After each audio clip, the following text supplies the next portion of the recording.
I told y'all. Bad Mike told you time and time again. Yo, what's happening, people? Your boy, man, Mizzy. Yeah, that was some lame ass shit. Yeah, my name is Mizzy. That's some lame ass shit, y'all. I know. So, I like to tell y'all. I like to give to y'all the truth.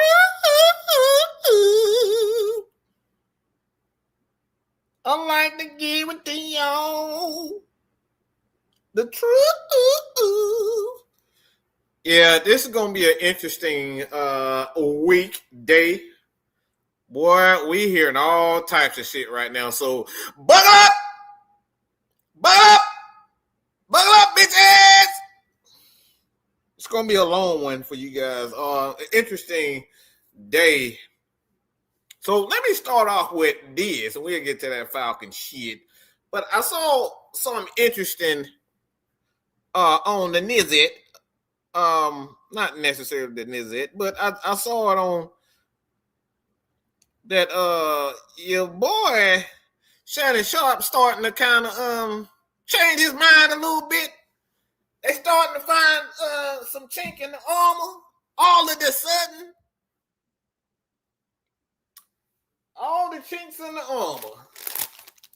It's starting to find itself. It's starting to find itself. Find a way. Find a way. Oh, find a way. That was my best Steven Tyler. Find a way. Y'all like my Steven Tyler impression? Y'all know who Steven Tyler? Y'all know who Tyler is? Come on, man. Y'all gotta know who Steven Tyler is. Find a way. Yeah!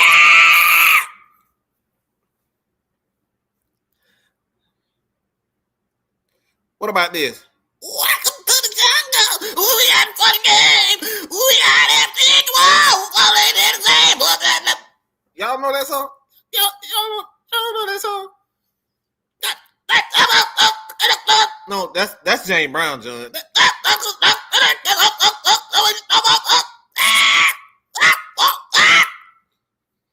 That's more James Brown. Now that's more James Brown. Whew. Yeah, that took a lot of energy out of me that time. Oh boy, I got a lot of goddamn. It's a lot of. It's a lot of stuff that goes. Oh damn, where'd that come from? Hit me! Hit me! Hit me! Hit me! Hit me!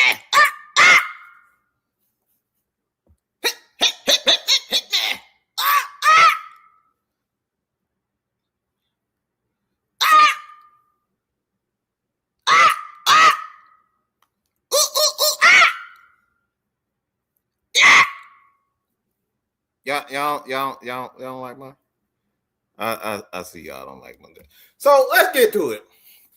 So we have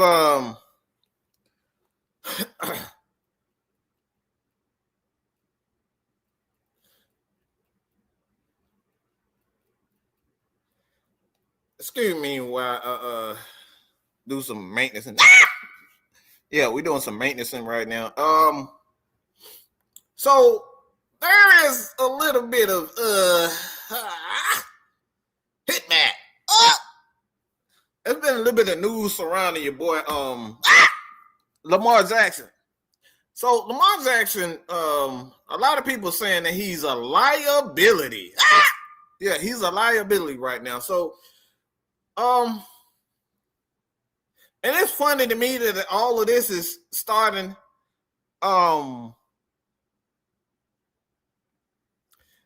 it's starting to come out.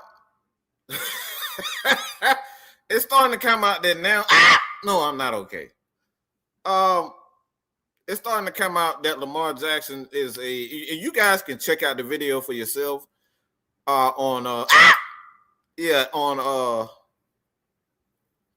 Unc and Ocho. Yeah, they do a pretty good job. I love watching that. But they doing a pretty good job of just telling like he is. But one thing I don't like is they tell it like it is a little bit too late. Now all of a sudden they want to say that Lamar Jackson doesn't need to play in the season quote unquote game against the Steelers. And this is for everything. The playoff spot, this is for everything. So they're saying that his injuries, his back, his knee, his thigh, his groin, everything.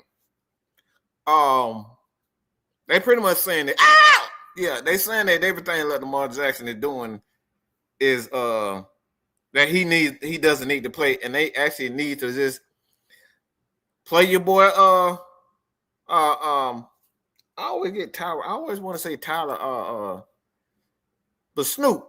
They wanted to play Snoop.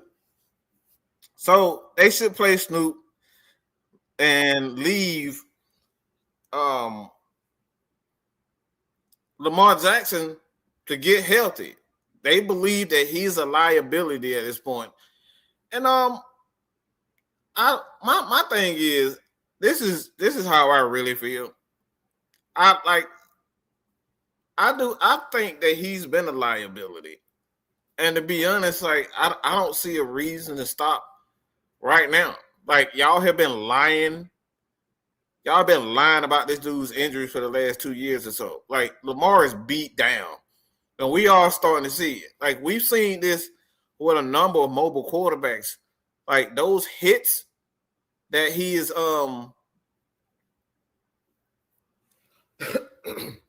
those hits that he's been taking over the years is starting to really take his toll. We saw it with Mike Vick. We saw it with Cam Newton. A lot of mobile quarterbacks is just starting to break down, and I think he's getting to that point where he's starting to break down. And to be honest, like I don't understand at this point in time. It's like if you're gonna lie about it, because that's what they've been doing. Because this dude has been injured, right? He's been injured all year. And I think when you talk about Lamar Jackson and whether or not he should play, I say, nah. Let him play. Let him play. You got to throw it out. You got to put him, look, man, if you're going to live by the gun, you got to die by the gun. That's how I feel about it. And to be honest, like if you look at Lamar for what it is right now, it's like, look, if you paying him, I think it's going to be close to like 70. Look, the man going to have a lot of goddamn money. I think he's like the next couple of years or so, it's going to be like $70-something million. So if you're going to be paying him that much money, like I don't see any reason why you should. And yeah, everybody, happy New Year Eve to you guys. Hope you guys already got your stuff. So y'all guys can pretty much, stay in. A lot of people like to go out and see the festivities. If you go out and see the festivities, man, y'all make sure y'all be safe out there. But it's oh man, it's coming in. The news coming in like crazy in regard to it. But I just wanted to kind of give that thought on Lamar Jackson. And like I said, for me, I don't see a reason why you shouldn't pay him. I say you got to go all out. You done paid him all this money. You done paired him with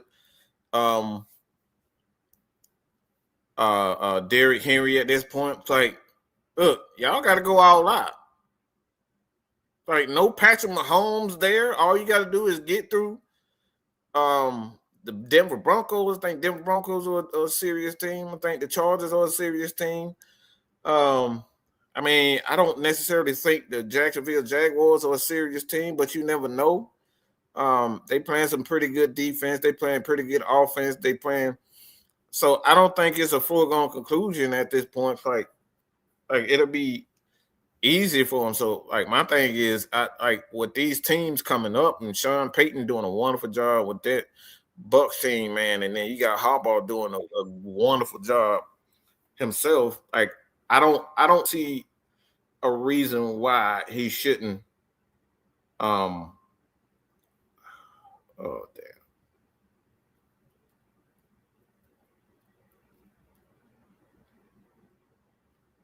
Hold on, excuse me.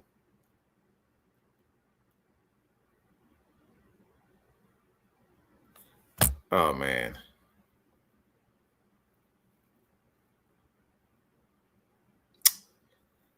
Oh boy.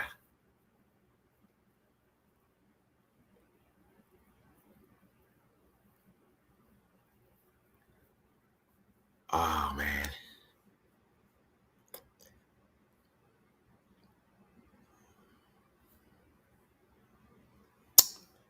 Y'all give me a second, man.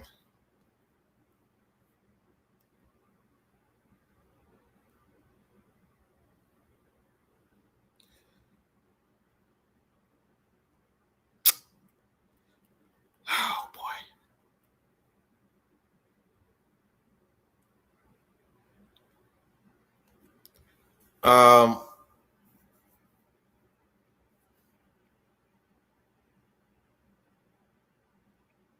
Yeah, y'all can y'all everybody just do me a favor real quick? Just show your boy Warren some love right now, man.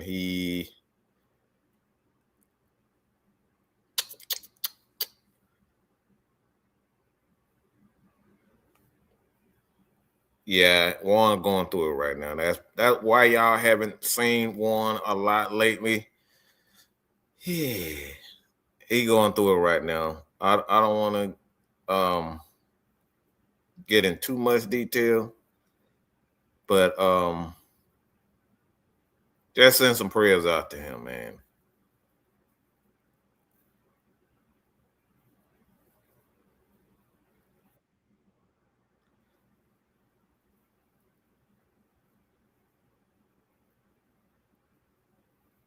Oh man. Yeah, y'all just give me a second, man.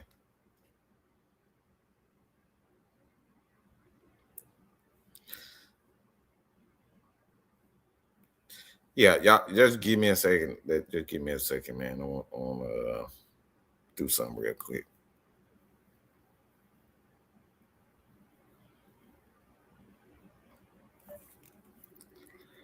Yeah, I just bear with me, y'all. I'm still here. I'm gonna go over the news, but I'm just getting a whole bunch of messages right now. Um,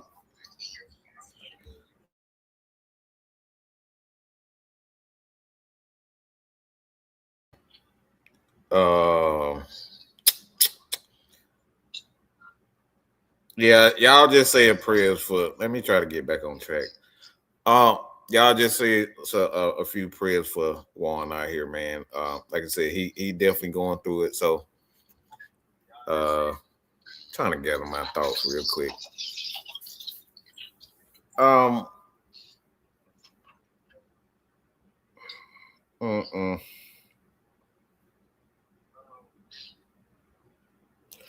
So let me just go over the news real quick. Uh, so we got a number of we got a number of things that's going on right now. So we got Adam Schefter. Adam Schefter is reporting that Raheem Morris could be in danger given failure to meet expectations. Um, we got a lot of news in regards to um, so this is Mark Ramundi. Mark Ramundi put it out that so from what we're understanding, from what I understand, and what's going on with the Atlanta Falcons organization is that Mr. Blank is not happy. Mr. Blank is not happy about he's not happy about not being in the playoffs. He's giving the Atlanta Falcons. You say, all right, so this is the article. He said many Falcon moves over the past two seasons have indicated when now approach bordering on the feeling that they might be only a player or two away from contention. That's the message when a team trades their 26th first round pick, move back into the first round in 25. It was the same message a summer earlier when the Atlanta Falcons traded the third round for declining pass rusher Matthew Judon. The Falcons missed the postseason both years, and has now been 8 seasons since the Atlanta Falcons had a winning record. We have another one here, and the Falcons have not quit on Morris, who has railed off 3 consecutive wins to make his case for a third in Atlanta, but that doesn't ensure his return. Morris would likely need to make some staff changes if he does stay. Special teams has been a bugaboo, and a quarterback, Michael Penix's development hasn't proceeded as they hoped. This is also from Jeremy Fowler. He said Falcons owner Arthur Blank will evaluate the team's football operations at the conclusion of the season. General Manager Terry Fontenot is finishing his 5th year at the helm. Over that time, the Falcons have not produced a winning season, which is hard to overcome. Of the 18 sitting general managers with at least 5 years of experience, only one, the Rams, Les Snead, in the middle of a move from St. Louis to Los Angeles, failed to produce a winning season through the first 5 years. So this is a spot people around the league who follow such things have been monitoring closely for the potential change, despite the team showing signs of life in recent weeks. It's 2025 draft picks emerging. So essentially, a lot of people feel as though that in the last couple of years, Mr. Blank is eager to win as soon as possible and might not be patient with this group. So this is coming from all over the place. And like I said, I'm getting news from all over, as that Mr. Blank is just like, despite what we've seen, this does not guarantee that Raheem is going to be. And from what I understand in the energy, and it's coming from multiple sources, and not just one source that say, yeah, he's definitely out of here. Yes, he's definitely coming back. I'm getting the feeling, and like I said, I've been doing this about 5 years or so, covering the Atlanta Falcons. I get the feeling that there's definitely some change coming. I don't think he threw that Matt Ryan thing out there just to be through it. I think he's very serious about winning now. Like, Mr. Blank wants to win, and I think I saw something else here that I think is interesting in its own right. Is that that I saw something about what the defensive coordinator for the it was a Matt Ryan teammate. Good God Almighty! Hold on, just give me a second. Brian Flores. I'm hearing that Brian Flores is receiving a lot of attention around the league in regards to this Atlanta Falcons team. Maybe looking at him because of the apparent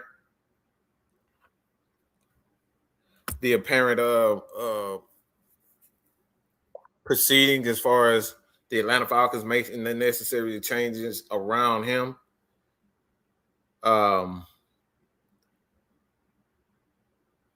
That he may be a potential prospect that the Falcons should, but he is receiving around the league. That Brian Flores is receiving a lot of attention around the league. So that's another thing when you look at this Atlanta Falcons, and I think is wise, to be honest, because you look at what the Atlanta Falcons team and its structure. What I'm getting is that if Raheem, he has to. I think the thing for Raheem at this point, I think what is the downfall of this Atlanta Falcons coaching staff is the inability. one thing I do know about Mr. Blank, he loves his quarterbacks, and he wants his quarterbacks to have the best. Now, that has never changed under him. He wants his offense to look dominant. He wants his quarterback to have he wants him to have the best of the best. So he brings in, and so he expects these guys to coach and have these quarterbacks ready. And we just haven't seen it. We've seen it with Arthur Smith. When he came in, there was a revolving door at quarterback, and Mr. Blank just wasn't feeling it. That's why he got fired. And now you have a revolving door again when you spent over $200 million or close to $200 million on two quarterbacks and Michael Penix and Kirk Cousins. Like, this is an absolute mess at the quarterback position. Our wide receiver core looks like absolute crap. We spent a lot of money. We spent over $200 million on the wide receiver and quarterback positions. And here we are, one of the worst, in my opinion, passing teams. I just think our passing game is just terrible.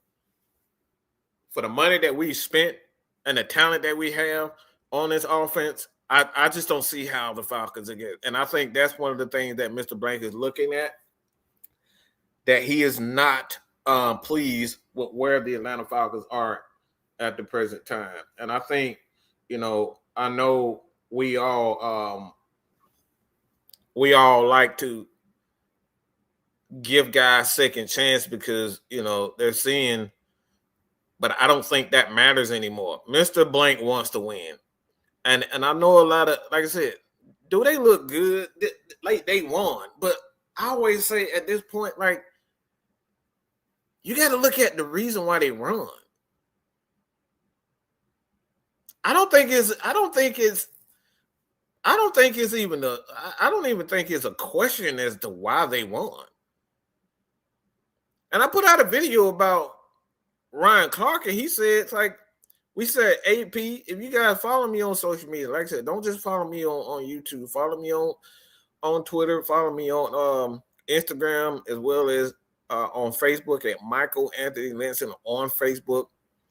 You'll be able to find me there. But, like, the thing is, like, you're seeing this, Bijan Robinson's the reason why we won that game. If it wasn't for that, like, let's keep it real. If it wasn't for that 93-yard run, him rushing for 195 yards, like, we didn't get the ball to Drake. We did not get the ball in the Drake's hand. You said that he was healthy, and we still didn't get him the ball. From what I understand, Kyle Pitts is healthy. We still didn't get him the ball.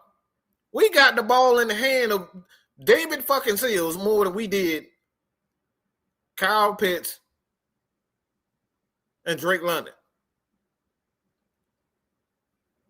It took us 15, 20 weeks to understand that Bijan Robinson is the best player in the damn league. Like, if you can't come up with the good play action fakes, and this is why I said what I said about Kyle Shanahan. Is he my favorite person in the world? Absolutely not. He's not my favorite person in the world. But to say that he doesn't have a scheme where, all right, when the offense is doing good, when the offense is doing well, like, he knows how to get the ball into other people's hands in the midst of the game. We saw a game where Bijan Robinson, all hours on Bijan Robinson, and you still could not come up with plays to get the ball into Drake's hand. Like, I saw Kyle Pitts sitting on the sideline.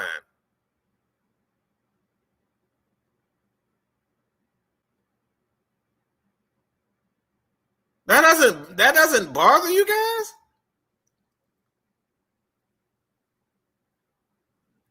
I've never seen a game where Christian McCaffrey was going off and none of the wide receivers were touching the ball. None of the tight ends were touching the ball. I've never seen that out of a Kyle Shanahan offense when the running back has nearly 200 yards rushing and none of your receivers and none of your tight ends are touching the ball? We won that game because we got the best player in the league. We got the best offensive player in the league. That's why we won it. It wasn't because Kirk Cousins was brilliant. It wasn't because Zach Robinson called a great game. We won it because Bijan Robinson is the best player in the damn game, and he was unfreaking stoppable. And we got the best guard in the league, and they kept running behind Chris Lindstrom. That's why we won it. We won the game because it was just an off game for Matthew Stafford. Matthew Stafford doesn't necessarily have a lot of those games where he's throwing 3 picks in a game.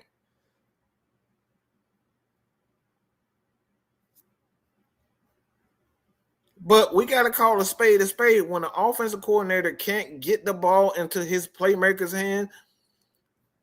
When you have a running back that's rushing for 200 yards in a game and you can't get the ball into their hands, and we got guys like Ryan Clark, so many other people wondering, like, all right, so why is Kyle Pitts sitting on the sideline? Why is Kyle Pitts and Drake London not even touching the ball? Like, that is a huge problem. So, again, we talk about, like, I'll answer it, Mike, but, like, we talk about reality. The reality of things is that, like,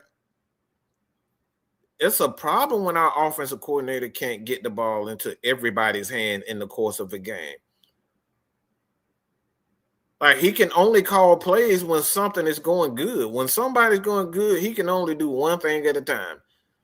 Zach Robinson's brain is so like I don't even understand how you can't do that with a play action. Our play action game is non-existent. Think about it. Our play action game is non-existent even when we rush the ball for 200 yards.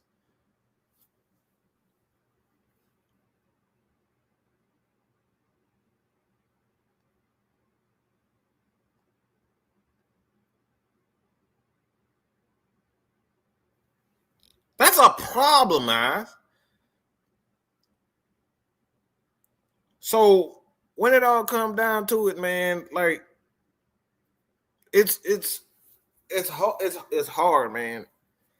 So when you talk about whether or not the Atlanta Falcons is it possible or realistic for the Falcons to get Lamar Jackson? I mean, I don't think so because of the finances. The finances is going to break us. I think if the Falcons are able to go or want to go after Lamar Jackson, these are the things that's going to happen. Say goodbye to Drake. Say goodbye to Tyler.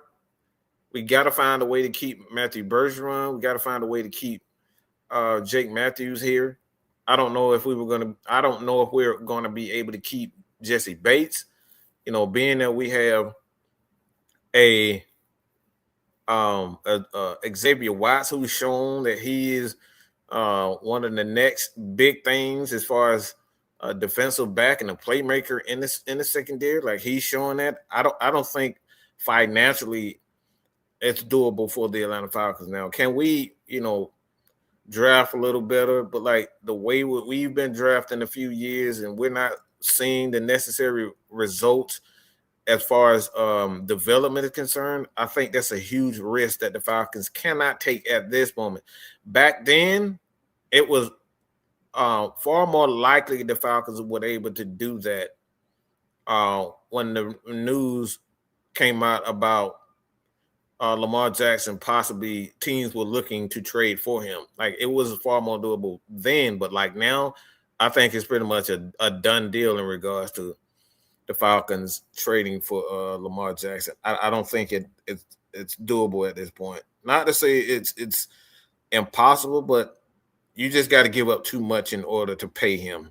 Like, Lamar is the highest paid quarterback in the league. And at this point in time, I just think his body is breaking down. I don't think it's a wise move in that regard.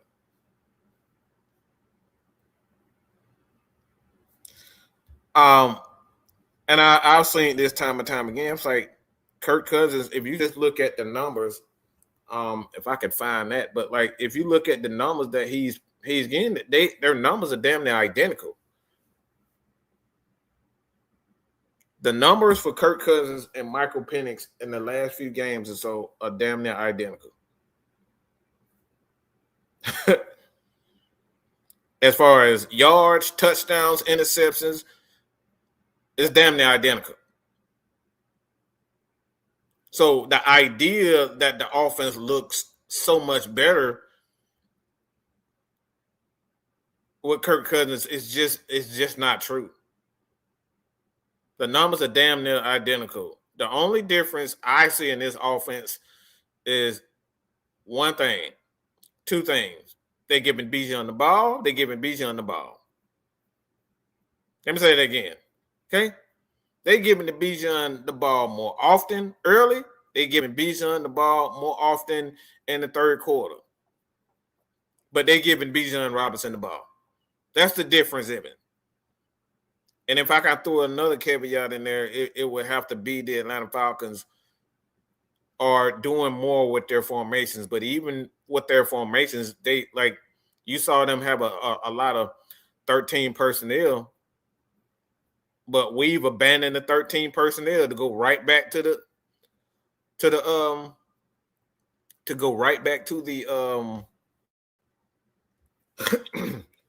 we go right back to the pistol. Like these are the things that these Falcons are doing at this point. So, do you think Penix would be? I mean, I don't think there's a doubt at this point that Penix. I just don't think at this point, given what we're seeing, what the Atlanta Falcons and the news that's coming out as Sam come in, I just think there's going to be change. And if Raheem is going to stay, he's going to take a massive step back in regards to how much power that he has with his organization. I just think Mr. Blank is just tired. Because I'm hearing too many Adam Schefter. I'm hearing Pelissero. I'm hearing Josina Anderson. It's so many of these people. Mark Ramoney. All of these people are saying that Mr. Blank is growing tired. He wants to win. And he don't want to wait. He's growing tired of it. So I'm not saying that it's a foregone conclusion that he's going to be fired, but I'll say this: somebody ass is grass. Ask Sam what he think about going for Lamar. Why would you know how to fuck Sam? You know what Sam gonna do? You son of a bitch. I'm gonna say this to that, and you all have heard my opinion and my perspective on one Lamar AAU Jackson since 2020 off season. You have seen it play out. Everything that I've been saying, you have seen it play out. And like I started our pregame show this past week.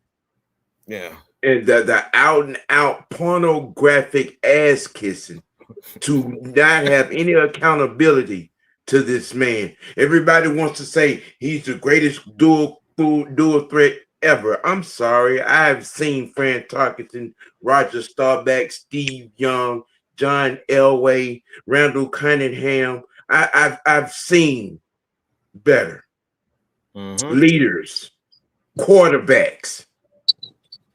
Y'all really need to step back and look at this gimmick and suppose what a true quarterback is. You need to step back and see the things y'all do with him on Madden is not the things that he can do in real life in the NFL. He is a coward. He is an idiot. He is lazy. He is not a leader. He does not show up for the big games. 3 and 5 tells you what Lamar Jackson is. And it's sad because there's a strong possibility that organization is going to sacrifice one of the two best coaches that they've had for this kid. It's going on. You're 9 years in the league and don't even have 40,000 yards passing. Yeah, that's pretty bad right there. Yeah, and y'all want to stand on 2024. Well, 2024 was the dirt on that nail and coffin. Mm-hmm. You got y'all get up on Twitter on a daily basis, throwing up his wrestling stats next to Josh Allen. Y'all are doing everything you can to say he better than Josh Allen. Josh Allen was a play and a non-pass interference call away from going to the Super Bowl over the Kansas City Chiefs. A missed throw, Sam. He was a missed throw from beating what you call it this past Sunday. Like he missed that throw. And you know who Josh Allen beat on the way to that game? In the MVP race and in the playoffs. Yeah, that dude is a monster, man. Like he turned his career around for me. And y'all wanted us to give up 3 number 1 picks and pay him $50 million a damn year to come here. And what has he done since 20? What has he done since 20? Mm-hmm. Come on, man. We got to stop putting people over. You are disrespecting the guys that are actually having career. You to say that he's the best, whether he's the black quarterback or dual threat or quarterback, period. I'm sorry, that guy that got injured over there in Kansas City has been in every AFC championship game up to this point.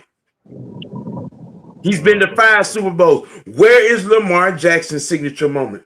Where is his signature game win? Where is his playoff win? Where is his playoff moment in a Super Bowl? Where is that?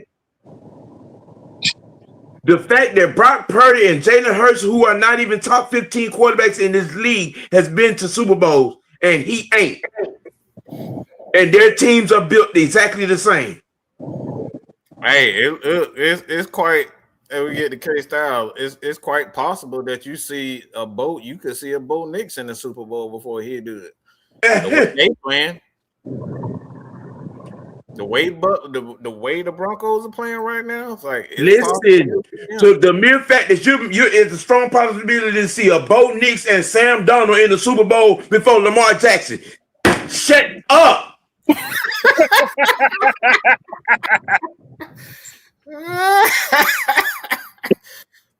Boy, Mike ain't shit for that question. You knew Sam was gonna go there.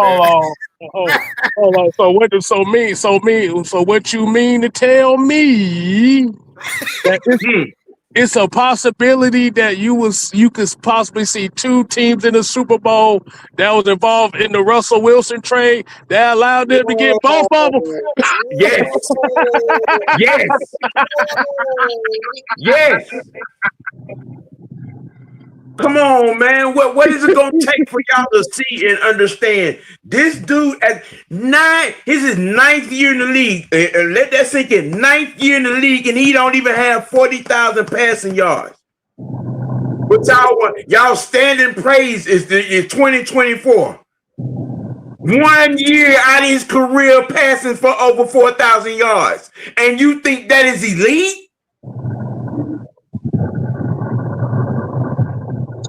You saw that game on Sunday.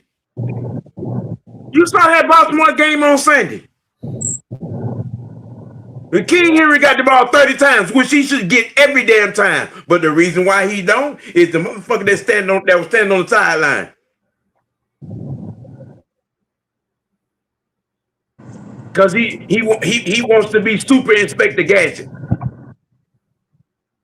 Go Gadget legs. But then y'all wonder why he don't have much to say in his commercials. Imagine that.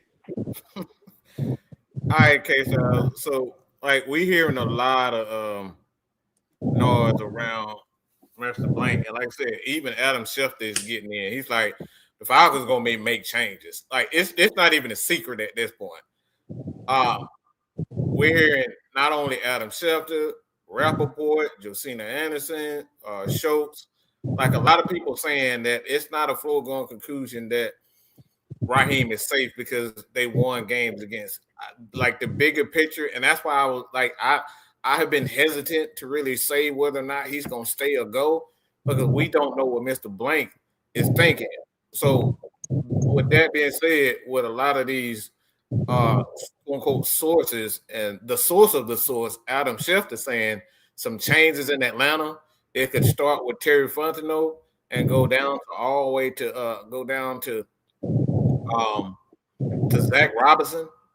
As far as the guys in place, like he's going to be forced. What they're saying is he's going to be forced to make a complete change, either to his defense, offense, team, or he's going to get out of here. What do you think about that, Kip? This is what happens when there's expectations that's not been met. At this point in time, I wouldn't be surprised at any of it. Mm-hmm.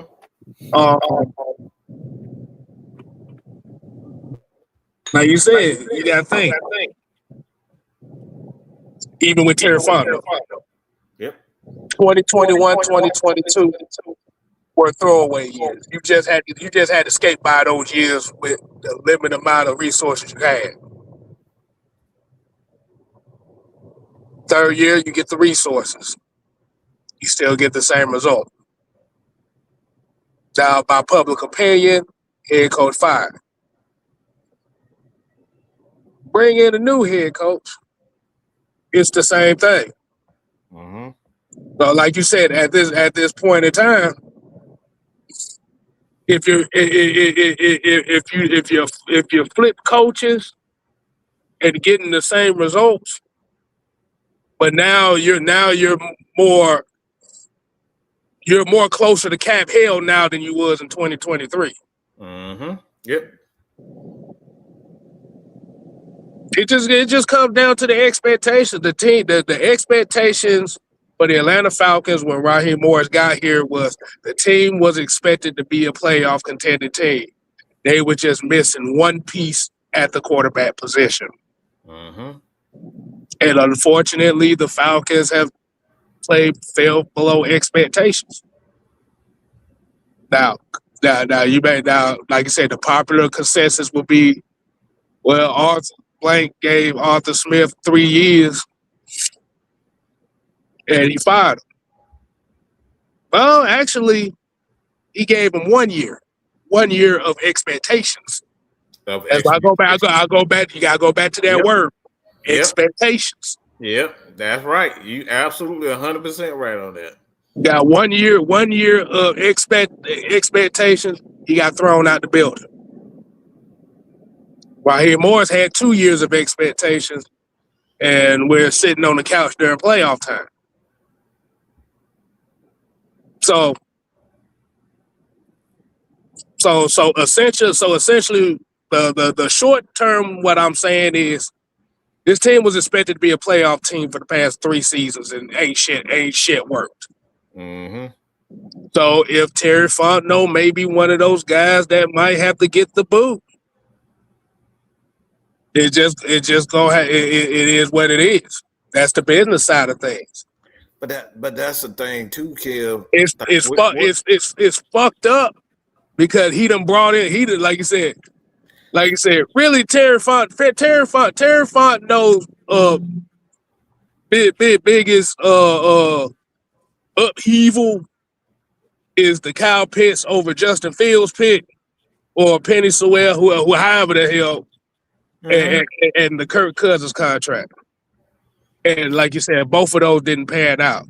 But like you said, if Terry Fontenot is one of those guys that may get the boot, what comes with the expectations? But we're under the illusion, we're under the impression too that Terry Fontenot, those have been Terry Fontenot's ideas in regards to who we brought in, whether it's free agency or the draft, the guys that have actually worked. We don't know for sure that was Terry Fontenot that wanted to draft Bijan Robinson. We just know that he's the GM, and the GMs get the credit for that type of stuff. Right. I don't know if it was Kyle Smith that was like, hey, man, look, I think we need to get this guy. We need to bring in this guy. We're under the impression. So that's probably another reason why he's under the gun also, is that they may have, and we talked about this, we may have a guy sitting under him, next to him, whatever the case may be, that's like, hey, bro, it's like all the things that you suggested, have worked out. All the things that you warned us has actually failed. Reason why, which is that brings me to another thing about bringing in a guy like Matt Ryan to say, like, we talk about offensively. Like you said that too, Kev, about the Falcons quarterback position. Mr. Blank don't like messing up the quarterback position. Like you mess up his quarterback position, you out of here. He don't play that mess. Like I said, bro, we haven't been in. This is the first time that a lot of Falcon fans have actually seen what quarterback turmoil looks like. Yeah. That's why I keep referencing back to that point. Like I said, the people that's watching right now, outside of 2007, outside of these past 4 years, when's the last time have you seen the Atlanta Falcons in a quarterback turmoil situation?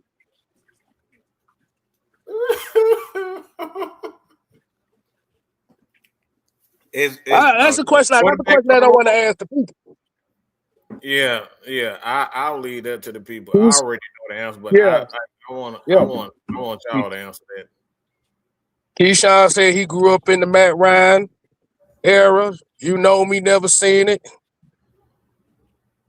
I want to get some more answers from the people.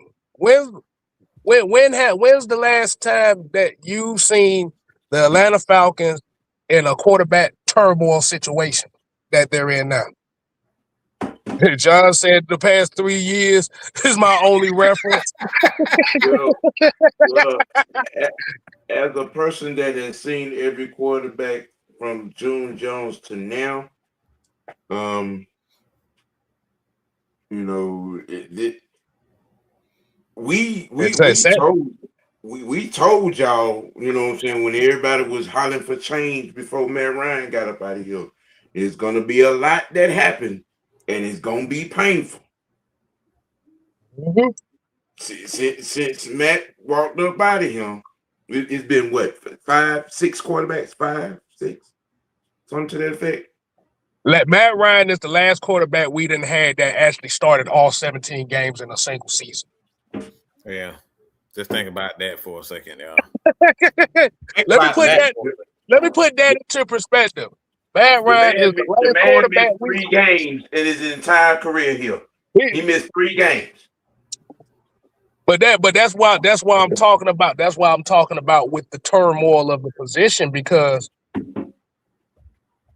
every quarterback that has came here since he's been gone hasn't completed a full season. They either got benched halfway or benched near the end. That's on pace where Peyton Manning was before his neck injury. Like that's on that level of stability at the quarterback position. Like that stuff don't happen at the quarterback position where you playing there 100+ games straight at the quarterback position without missing. Like he ain't even missed a whole handful of games. Okay, a handful of games. That's incredible, dog. And see, here's where the bulk of my problem with Raheem and Zach Morris comes into play. Because their negligence. I like that, Raheem and Zach Morris. That was beautiful. That was the negligence of the play calling that you put our rookie quarterback in, they got him shelved. You didn't protect him. Now all of a sudden you halfway know how to call plays to protect the quarterback in these last 4 or 5 weeks. It's obvious. It's obvious. And people want to sit up and talk, well, Penix did they didn't protect them. They didn't put a playbook in place to protect that young man. They got big Charlie playing fullback and everything right now. Common sense stuff. They didn't do that with Mike. Nope. They had that man standing in gun getting blitzed. See, that's the thing that people don't like to put in the conversation when they're talking about or they bashing Michael Penix. You don't hear nobody put in the play calling or the the assertion of a playbook that's going to protect him and his growth. Essentially, what ended up happening now is Michael Penix is now the enemy of the city of Atlanta now. So Sam, go ahead. For free to have a goddamn heart attack and tell him what you think of Michael Penix.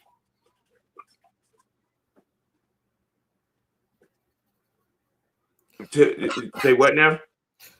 Tell Fred what you think of Michael Penix, because he done wrote that shit about 20 times in the comments. So, what you think I think about Michael Penix. Yeah, he was a quarterback.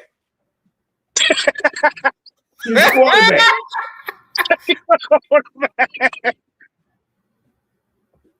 He's not this gimmick that y'all wanted him to be. He was a quarterback. Mm-hmm.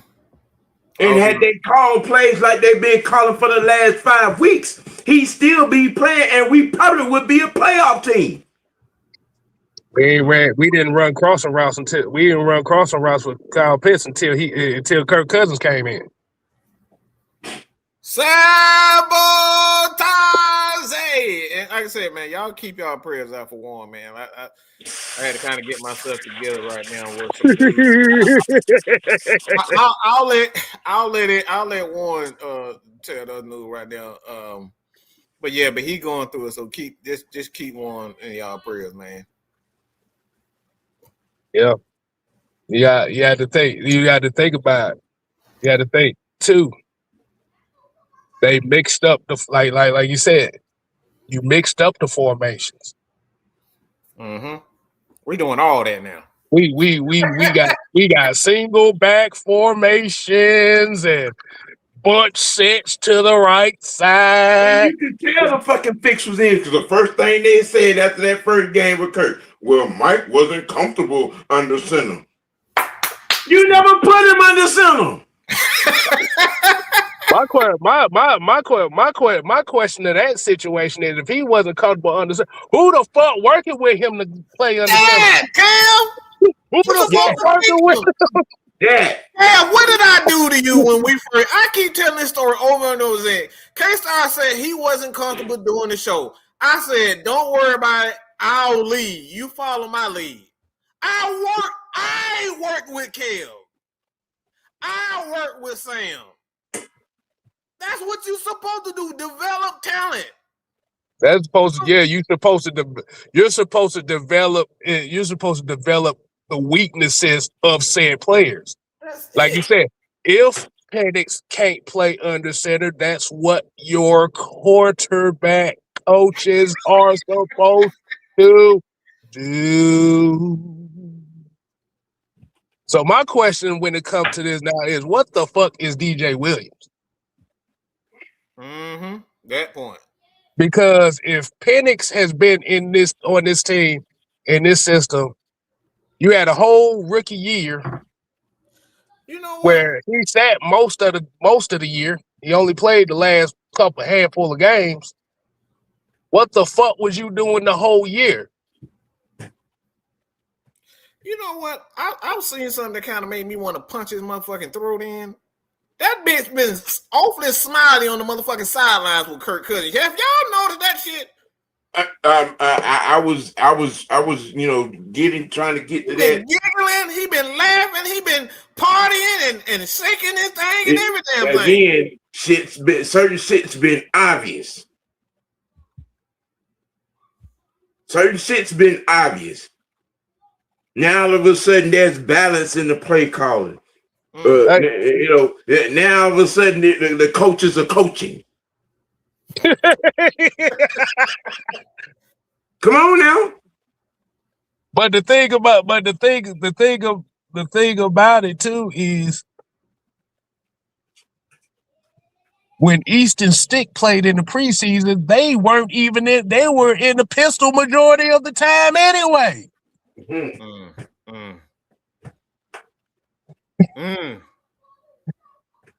So like you said, the question now it goes back to what we always say. You could bring in as many quarterbacks as you want, but if you do not have a quarterback development plan, these are the results you're gonna get. If That staff didn't have a plan because Michael Penix wasn't in their plan. So the question is who was Michael Penix's plan? I think it could possibly, if that was the case. And what I'm hearing too, to kind of before I make this point, is that I'm hearing that a lot of those guys, and you seeing around the league, that they conspired against Bill Belichick. A lot of these executives, including the Atlanta Falcons, they conspired against Bill Belichick to have Mr. Blank bring in. So it wasn't just the Atlanta Falcons. It's a bunch of people around the league that conspired against Bill Belichick.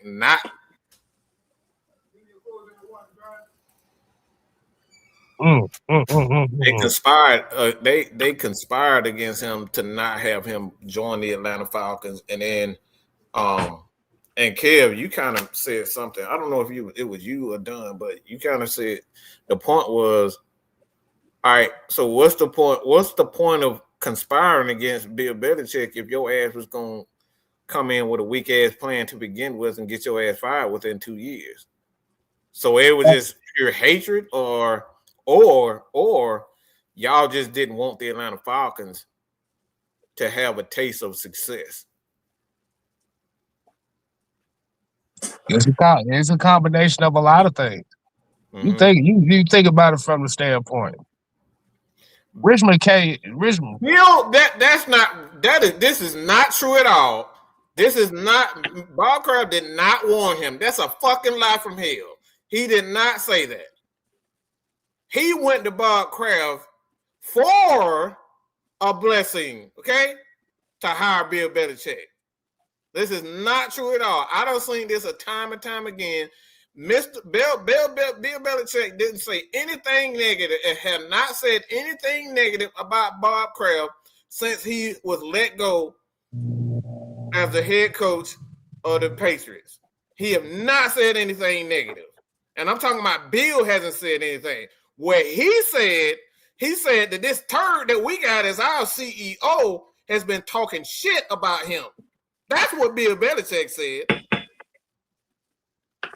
So if it was Bob Kraft, I don't know why people keep running away with that, but that's not true at all. Because Bill, like you said, the thing is with Bill, you got to look at it from this standpoint. Rich McKay is the head of the competition committee. Am I correct? Yes. Mm-hmm. And you're literally going to have in the building the head of the competition committee with a head coach with the reputation of him being having GM control under the same roof. No. They want that. Because like you said, with that report came out where it said a lot of people were voting against Belichick for job security, if that is true. Yeah. Job security. It wasn't the fact that said he was just a bad person. They were saying job security. That was what they were talking about. Because he has the GM. For what it sounds like Belichick was going to come with the GM responsibility, with like GM responsibilities as well. So if you're bringing in a guy who has a lot of cachet like that, as far as the coaching ranks, a lot of people are not going to get a lot of credit. Mm-hmm. And what's the one thing you do when you don't want anybody to get any credit? Get their asses up out of here. I got a major problem when people say that Michael Penix isn't mobile enough. Like We see Kirk Cousins out here running goddamn mobility is an excuse to say he ain't running for 1,000 yards, nigga. Get the fuck out of my face. Go play in traffic with that goddamn Madden ass bullshit. We saw old ass Matthew Stafford out here running bootlegs and stuff. What are you talking about? He can't do that. Like it's stuff y'all just like y'all believe.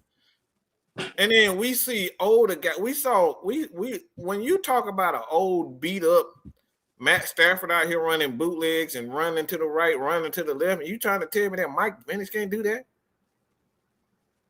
We also see a lot of quarterbacks whose offensive systems allow them to move the pocket. Move the pocket. Meet Washington. How well has that worked out for Lamar Jackson? How well is that working? How well is that working? Hold on. How well is that working out for Kyler Murray? I do one better. How well did that work out for Michael Vick? And I don't want to hear shit about he didn't have a line when they ran for goddamn almost 27 and 3,000 yards 2 years in a row. There was a number under Mike Vick. The Falcons was literally one of the top 2 rushing teams in the NFL throughout the entire tenure of Mike Vick's career. See, that's that shit. Y'all want another goddamn 1,000-yard rusher at quarterback? No, we need a quarterback. A quarterback. A guy that could read defenses, get the balls and throw every pass on every route, okay, and can lead an offense, not give you highlights. Hell, a 5-yard dump off that turns into a 7-yard run. I'll take that over trying to throw 80-yard bombs and they getting picked off or getting your receiver knocked out.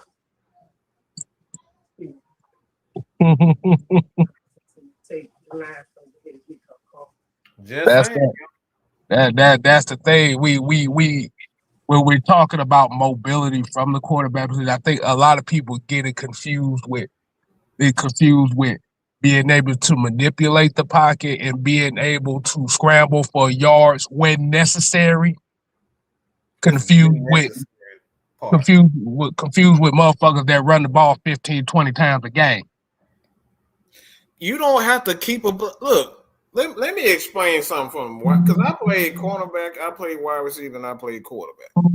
Okay, keeping the play alive is an excuse for your ass can't read a defense. Okay, because it's an excuse for your wide receiver not to be able to beat their man.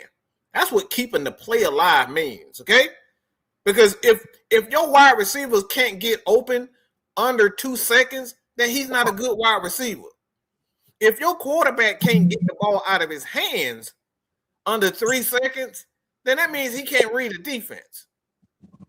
Furthermore, on top of that, if he can't get the ball out of his hands under 3 to 4 seconds, that means your offensive line isn't doing their job.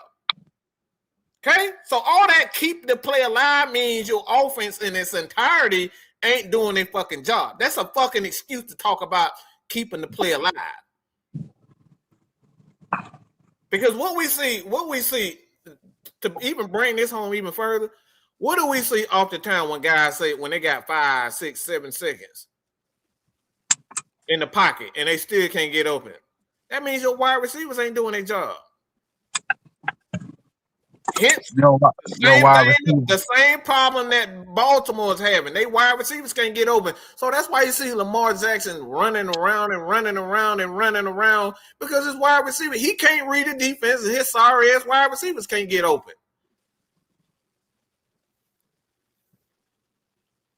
Y'all window shopping ass, window dressing wanting ass motherfuckers need to learn the damn game. See, you ran right into what I'm saying. See, this is why y'all need to shut the fuck up. You just proved everything I just said right. If your quarterback can't get the ball out of his hands under 3 seconds, okay, that means a multitude of things. That means especially when you call it slow developing plays. It's a slow developing play. So what you just said just proved what I just said to be right. It's a multitude of problems, but it starts with the quarterback's ability to access the play at hand.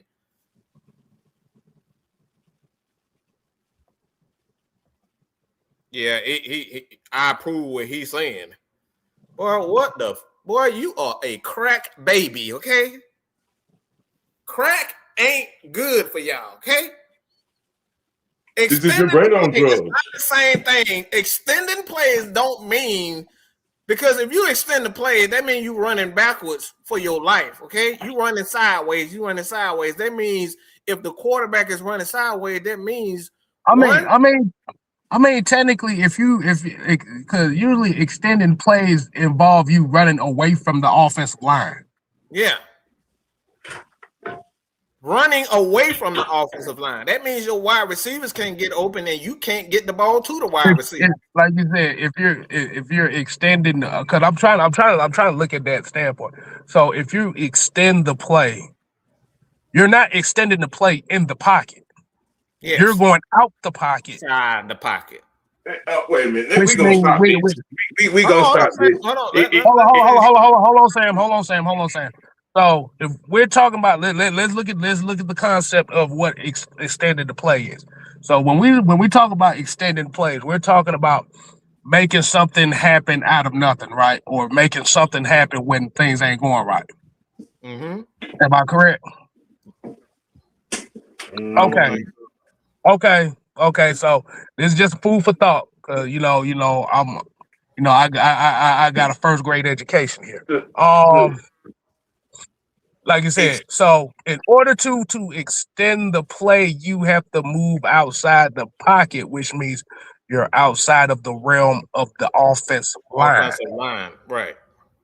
So now, since you extend the play, now it's cat and mouse with the wide receivers. Now, if the wide receivers can't get open on an extended play, you got a wide receiver problem.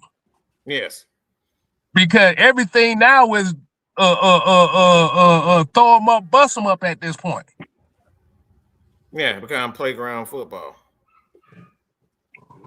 We're just gonna call a spade a spade. The definition of extending the play to these motherfuckers is they want a quarterback running for 85, 90, 100 yards every damn game. They just stop playing with this. But that's the thing, Sam. That's the thing, Sam. They don't know. Some folks don't know the difference between a mobile quarterback and a scrambling quarterback. Yeah, right. It's a difference. A scrambling quarterback is what we call Lamar Jackson and Mike Vick in Atlanta, not the Mike Vick in Philadelphia. Mike Vick in Atlanta in Philadelphia was a mobile quarterback. He wasn't a scrambling quarterback. He would move around in the pocket and run when it was necessary. A mobile quarterback, that's all they fucking do is just move. I mean, a scrambling quarterback just do whatever the hell they want to do. A mobile quarterback uses his athleticism to extend plays and to go right, to go left, and they can sit in the pocket. They can use their quickness because Russell Wilson did it. We saw Steve Young do it. We saw Joe Montana do it. We saw Matt Ryan do it. That's mobility within the pocket. And John here said it. It used to be called a busted play. You're basically freestyling out there. Yeah. That's a freestyle play. Let's keep that a book too. Because Mike Vick was running for his life because he didn't know the play and he couldn't read cover 2 to save his life and his mama's life. But that's what I mean by him being a scrambling quarterback in Atlanta. He wasn't a mobile quarterback until he got to Philadelphia, and he had to learn how to play the position under Andy Reid. Mobility and scrambling. The scrambling means you just running all willy-nilly all over the damn place. No. Let me put it in this term. Mobility is strategic. Scrambling is chaos. Yes. Very much so. Those are not the same things. Those are not the same things. That's why you got guys like Donovan and Steve McNair and all those guys. They were more They had the mobility. Mobility doesn't see the thing is with scrambling, it has more to do with speed than it does with quickness and awareness. Mobility is the quickness and awareness within the pocket to move with them. Those are different type of skill sets. Yeah, scrambling is a chaotic nature of the quarterback position. And usually when you're scrambling for your life, that's where you was talking about a multitude of things of if the quarterback can't get the ball out in 3 seconds.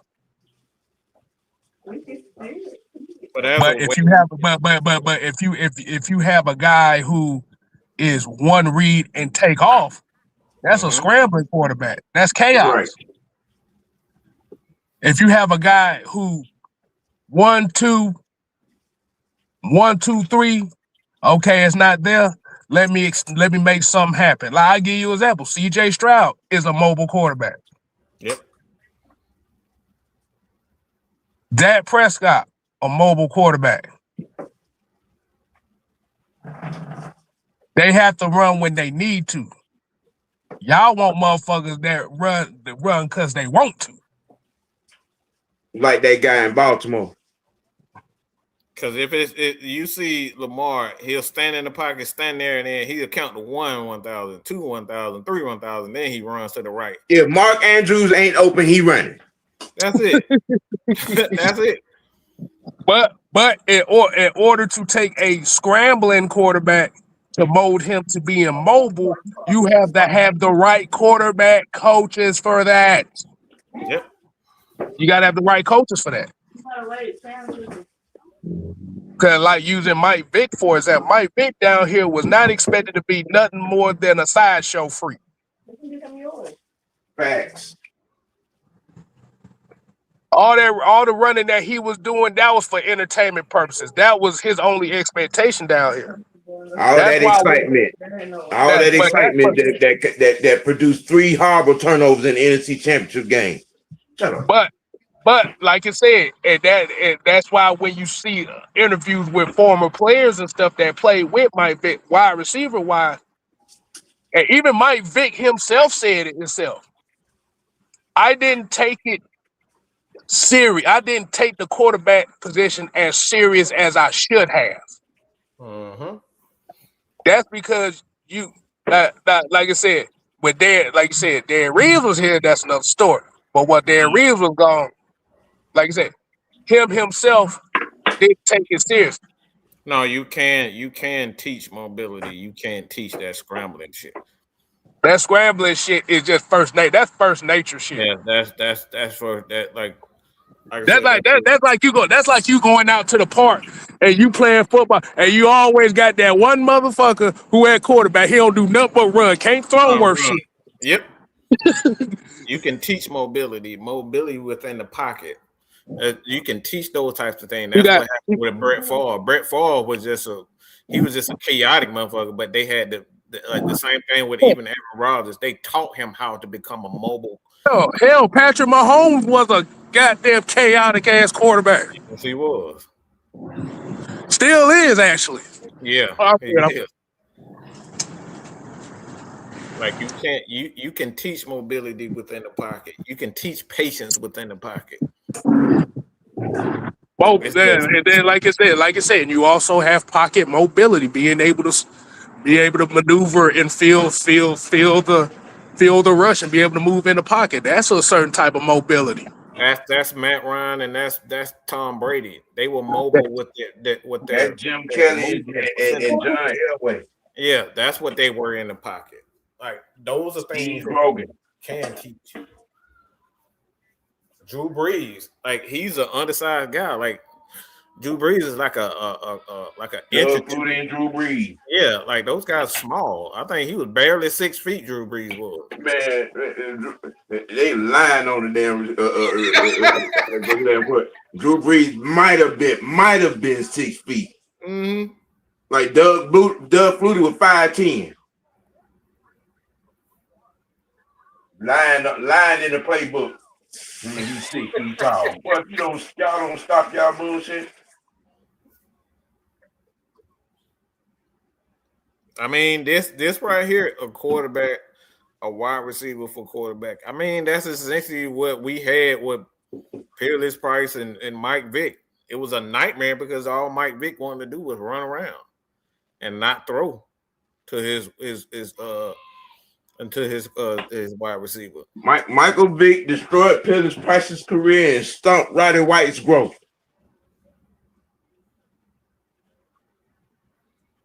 Because he was running every other play. You can teach that. And like I said, that right there is the difference. Like I said, we just want to come on here. It's been an hour or so, man. And give people that. So like I said, man, we have heated conversations in here. So like he already know Meat been with us. He know how we get down. So yeah. But like I said too, you have to think about this as well too, and just kind of getting back on the Mike Vick part of things. If anybody, this is a free plug. Can't believe I'm doing this. Mm-hmm. Mike Jenkins had an interview with the Water Boys, and he pretty much explained all that and what the differences was between playing with both quarterbacks. Where he said he would have had a better career if he had Matt Ryan, but he also said he would have had a good career if Mike Vick took it as serious as he did in Philadelphia. Right. And I'm gonna say this one more time. Our young quarterback would not be sitting on the shelf had the play calling they've been doing for the last 4-5 weeks being on the first 10 weeks. So all that keep bringing up talking about he got bad knees. He would not be on the shelf with a torn ACL had damn Homer Simpson and Bart been doing their job to protect him. They doing everything they can to make sure that Kirk Cousins don't get hit. In what 6 games, Kirk's only been sacked 3 times. Come on, man. The writing's on the fucking wall. It's in your face, man. It's in your face. In all 3 of those games, I think Kirk Cousins threw the ball. I think 24. He had 24 attempts or less in those 3 games. Mm-hmm. I think it's like 24 or less attempts. I know this past game, hell, he only threw the ball 20 times. Mm-hmm. So you gotta ask that question too. Is it really the quarterback position that's really the problem, or is it balance? Now you're doing some talking. Or is it that, or is it that we have a balance problem? Because I think Penix had at least 4 games of throwing the ball 35 or more times. I think at least 4 games like that with at least 35 pass attempts. Yep. And I think Kirk the same amount of 300-yard games as Kirk does. Let that sink in. But the offense is supposed to look so much better. It's damn near the same offense, y'all. What you're seeing with Kirk Cousins, this is the other half of the offense that they didn't want to play. This is the other half of the playbook. Remember we talked about the playbook being on notebook paper? Yep. This is the back sheet of it. That's the backside of the playbook. The one that they didn't want to run. So my question, so like I said, it goes back to my original question. Are you really working with Penix? Or are you just bullshitting around just waiting for Kirk Cousins to say the day?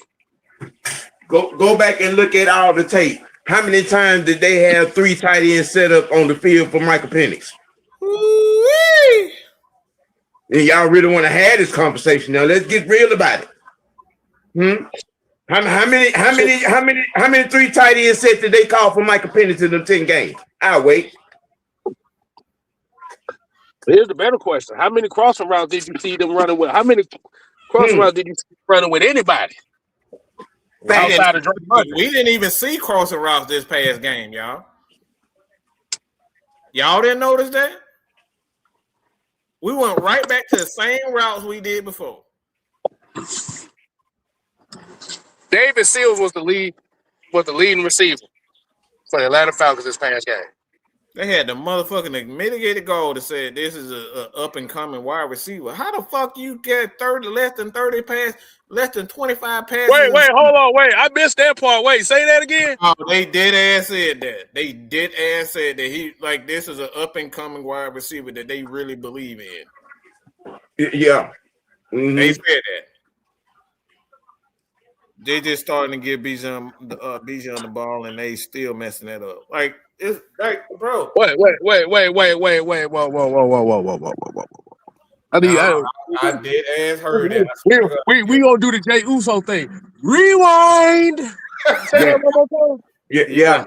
They said that during the commentary, and I lost my damn mind. I said, what?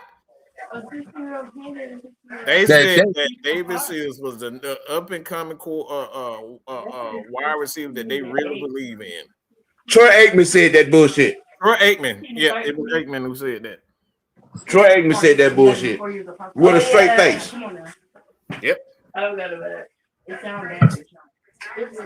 No, did that. See, look, we went on one.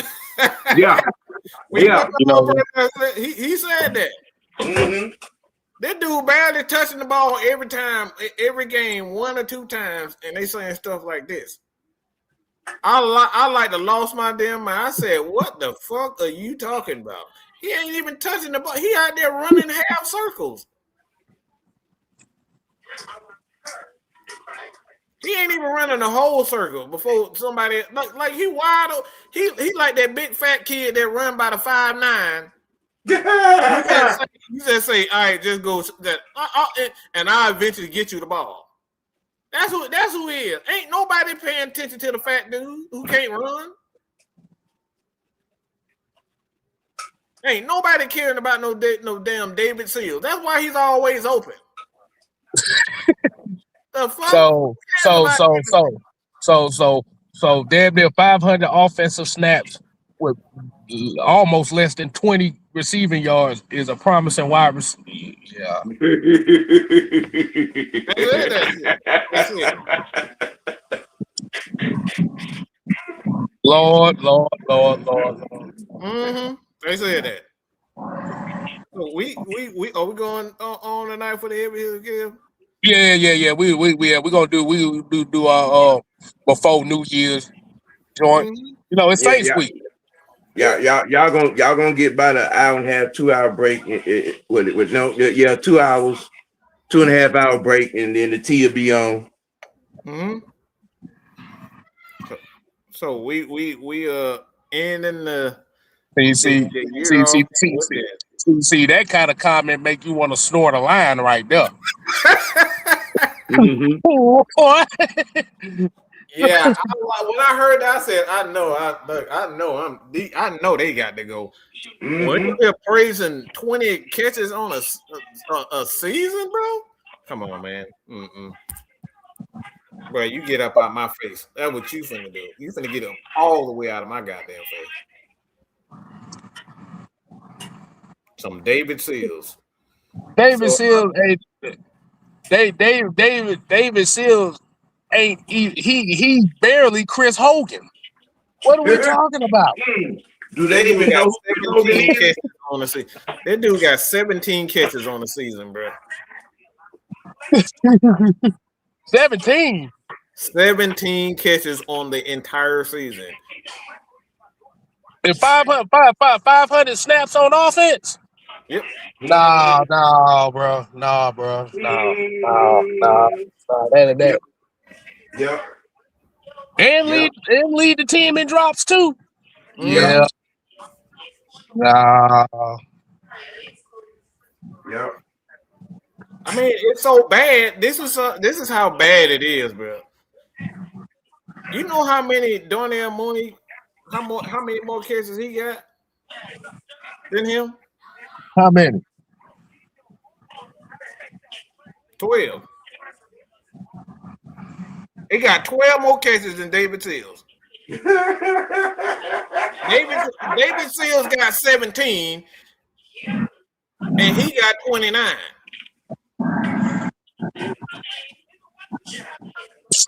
Let me rewind it back. David Seals got 17 catches. Darnell Mooney got 29. See now, is he a promising wide receiver? And he's been in the league since 2019. You know what? Mm-hmm. Yeah, B. Yeah, BP. Yeah. How long is he a promising wide receiver? He's been in the league since 2019. Mm-hmm. So goofy. I almost threw my shot to look at my TV when he said that shit. That man got 29 catches on the season, and he got 12 more catches than David Seals. And y'all trying to paint this picture that like Zach and Raheem are good coaches, bro. You don't get the man. Please get up out of my face, man. Get up out of my face. Out of my face. This is embarrassing, bro. If he was that much of a promising as wide receiver, see.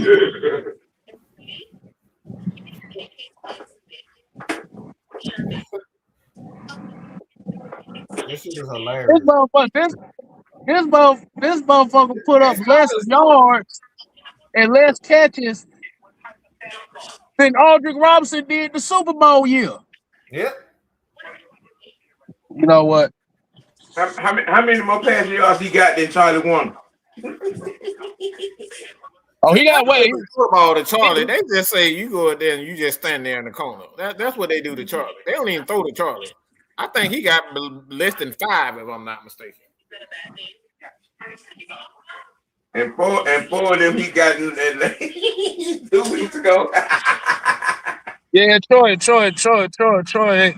Hey, he needed to stop having them damn sessions with damn Michael Irvin. That's what he did.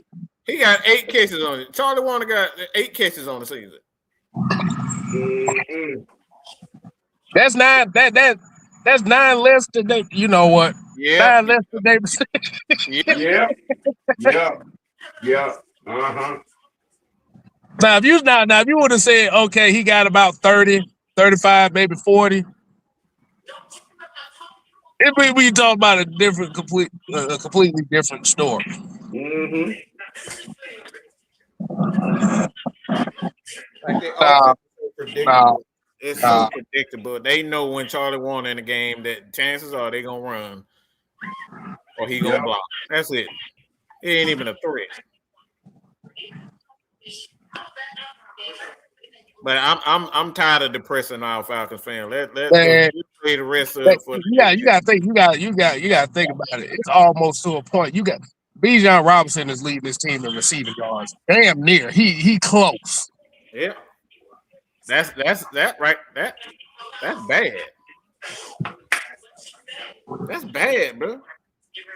And it's not like San Francisco because them dudes done had so many injuries at wide receivers, so they ain't got no choice but to damn keep checking the ball down to CMC.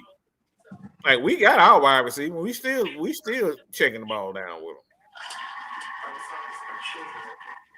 You know, Juwan Jennings, he can't look. He about like So hold on. Let's say he got 17 receptions on the season. Yep.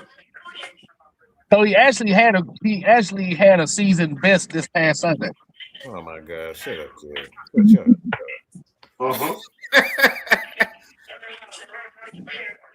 No. I take that back. He had a season best. I think it was the Tampa game, but that wasn't by much anyway. It's because nobody cares about him. Why he get a lot of those catches? Nobody cares about it. That's it. That's the truth of the matter. Ain't nobody thinking about no damn David Seals when he's on the field. Nobody. Nobody cares. Hold Ain't on. nobody game planning to take no damn David Seals out of a game.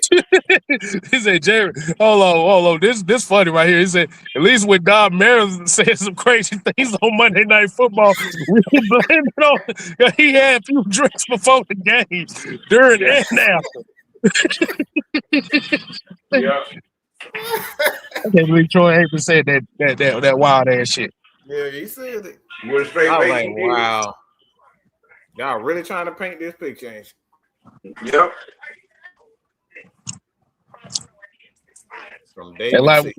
like Washington said, he said last season and this season's record shows that the team hasn't taken any steps forward under Raheem or Zach Robinson, and that should be given a pink slip on Monday. All the offense is taking a step back except for Bijan Robinson. Bijan Robinson, the only thing that stayed.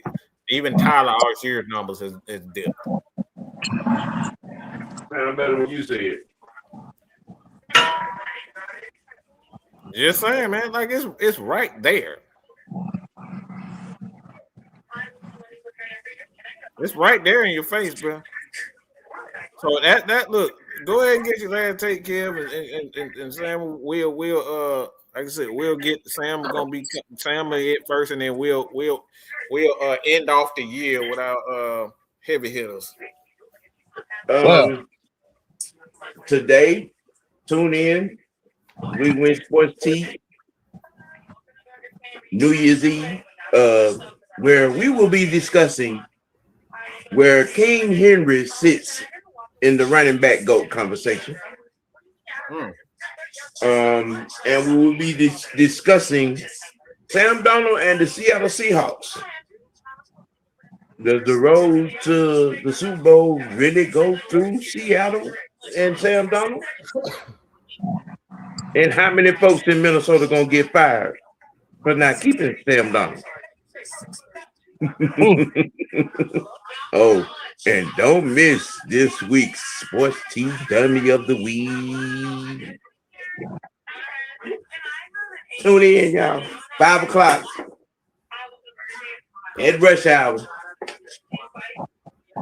And like I said, man, my final take is everybody, y'all stay out. If y'all gonna be out here drinking, stay your asses at home.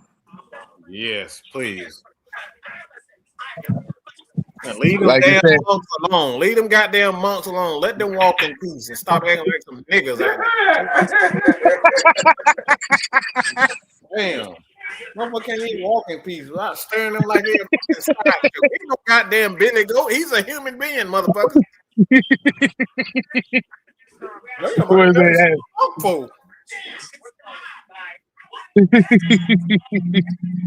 My God. Y'all following around like they some big ass horses or something. Like y'all, like what the fuck? They human beings, motherfucker. Y'all ain't never seen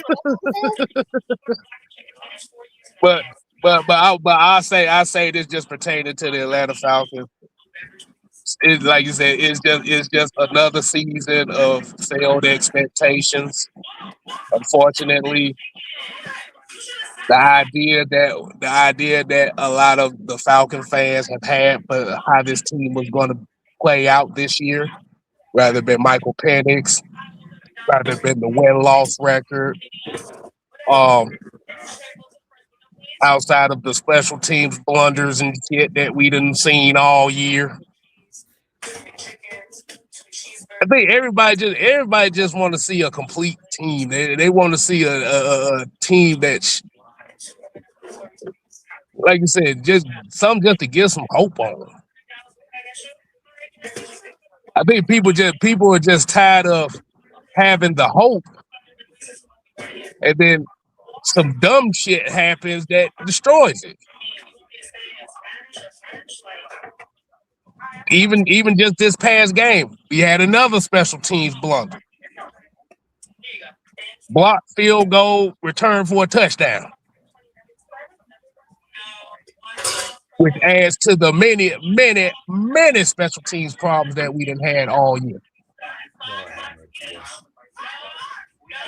So that's all I gotta say, man.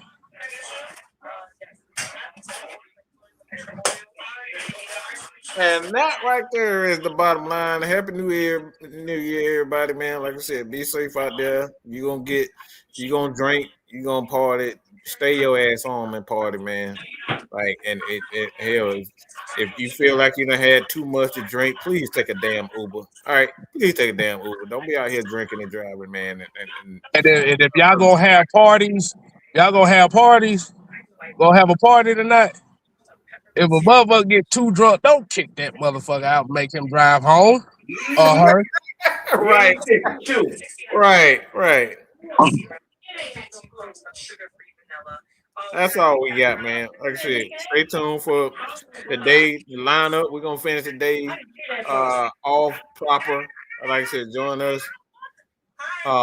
We have all the shows lined up. But like I said, man, hit that subscribe button. Continue to support your boys. 6MK, Man Mike Sports, Mr. White Sports Network, and that's the bottom line because the unholy alliance says so. Peace. Goddamn Troy ain't man. That motherfucker need to be put in the insane asylum for saying that stupid ass shit. Put your eyes back in your head. Pry their eyes open and force them to see the truth. We will skin the sheep and sacrifice the weak.